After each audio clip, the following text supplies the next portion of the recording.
Hello po, sa topic po natin ngayon, tatalakayin po natin ano nga po ba yung mga warning signs of prostate cancer, sino-sino yung mataas ang chance po na magkaroon po nito, at ano po yung mga dapat natin gawin once na ma-experience nyo po mga sir ang mga warning signs of prostate cancer. Hello, welcome back sa channel po natin, Lizard's Organist po. Ang topic ko po sa channel na ito ay more on sexual health, quitting of smoking, drinking, and how to manage BP, and many more. Paki-like and subscribe po ang channel ko at paki-follow na rin po ako sa TikTok and Facebook page.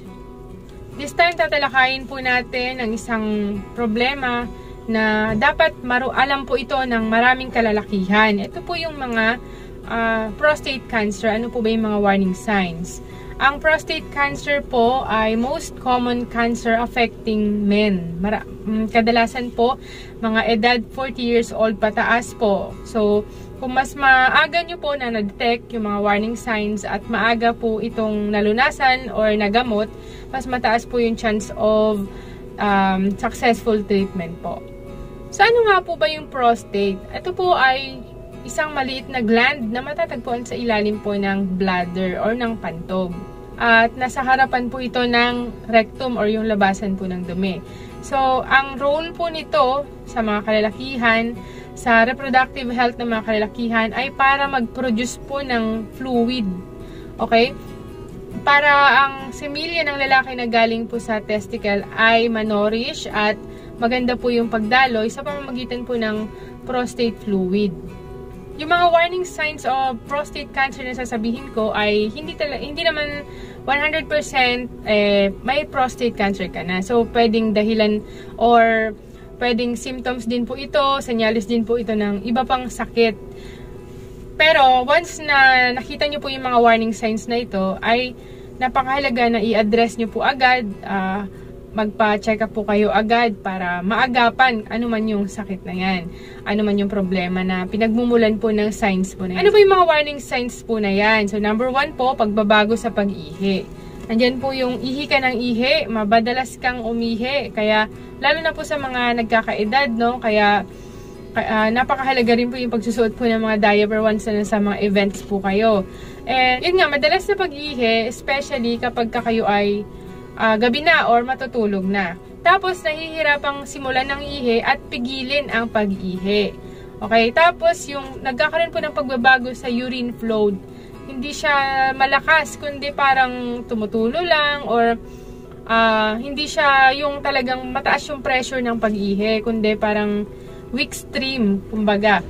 Tapos, urgency to urinate. Okay? Hindi napipigilan, naiihi na lang sa underwear or sa kahit saan man, hindi nila napipigilan, hindi sila umaabot sa CR para umihi. Nakakaihi na lang kung saan man. Common po ito sa mga matatanda or mga edad 70 plus and above. Number 2 warning signs, ito po yung blood in the urine or in the semen. Okay, yung pagkakaroon po ng dugo sa pag-ihi or nagpalabas kayo ng similya pero may kasamang dugo, lalo na kung 40 years old and above po kayo, napakahalaga po na ma-check up po kayo ng mga doktor. Number 3, pain or discomfort. Masakit, parang burning sensation tuwing kayo po ay umiihi.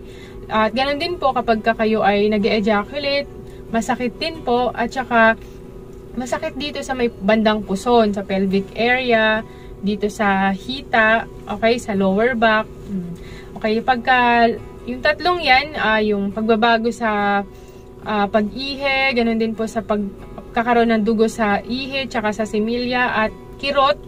Okay, maring mga warning signs po yan ng pagkakaroon po ng prostate cancer. Pero hindi ko ibig sabihin na pagka na-experience nyo yung mga yun ay prostate cancer na agad. So, maring ang mga ito ay dahil din po sa ibang mga sakit, katulad ng mga lumalaki yung prostate, hindi naman cancerous, or baka may UTI lang si sir. So, napakahalaga po na ma-evaluate kayo, ma-check up kayo ng mga doktor, especially mga urologist para po mag-undergo po kayo sa series of examination.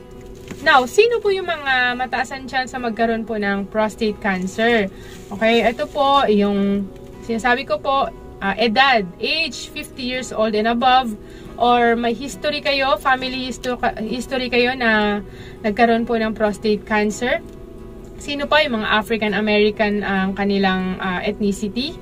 Tapos sino pa? Yung mga taong malakas kumain ng karne pero mahina naman sa gulay at prutas. Yan po papasok yung kahalagahan po ng prostate cancer screening. Okay, once a warning signs po kayo. So, yung interval or kung gaano ba kadalas ang prostate cancer screening. So, depende po yan sa edad, no? Tapos, ano-ano po yung mga ginagawa during screening? Para malaman po nila kung cancerous ba or may prostate cancer ba. So, magkakandak po ng blood test. Ito po yung PSA, Prostate Specific Antigen, o kaya naman Digital Rectal Examination, DRE. Okay, para ma-detect po nila kung may problem nga po sa prostate. Ma'am nurse, paano kung isa sa mga warning signs na-experience ko? Ano po yung pwede kong gawin? Katulad nga po na sinabi ko kanina, una sa lahat, magpakonsulta po kayo agad sa mga doktor. Okay, punta po kayo sa kahit sa mga health center, clinic, OPD, or emergency room, kahit saan. And then, kung kailan nila kayong i-refer sa mga urologist, mas maganda po. At pangalawa, be open, be honest po sa mga nararamdaman po ninyo. So, sabihin nyo po lahat sa doktor, yung mga simptomas at pagbabago sa katawan po na experience po ninyo, or kung may family history ba kayo ng nagka-cancer. Okay, nakakatulong po ang lahat ng yon para accurate po yung diagnosis na ibibigay po sa inyo ng doktor. At number 3, okay, sundin po ninyo yung mga screening guidelines ko. Depende sa edad, okay.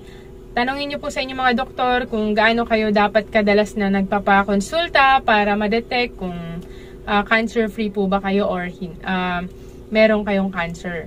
Yan po, lagi ko pong sinasabi na prevention is better than cure. Kaya, any warning signs na katulad na sinabi ko po kanina, once na na-experience nyo po, huwag kayong mahihiyang magpa-check up po kayo agad sa mga doktor para po maagapan, hindi na lumala pa. So, sana po, natuto po kayo sa video ito. Panoorin nyo po yung mga next video ko po para more aware po tayo sa kalusugan po natin, especially sa sexual health. Ingat po kayong lagi. Love you all po. Bye-bye.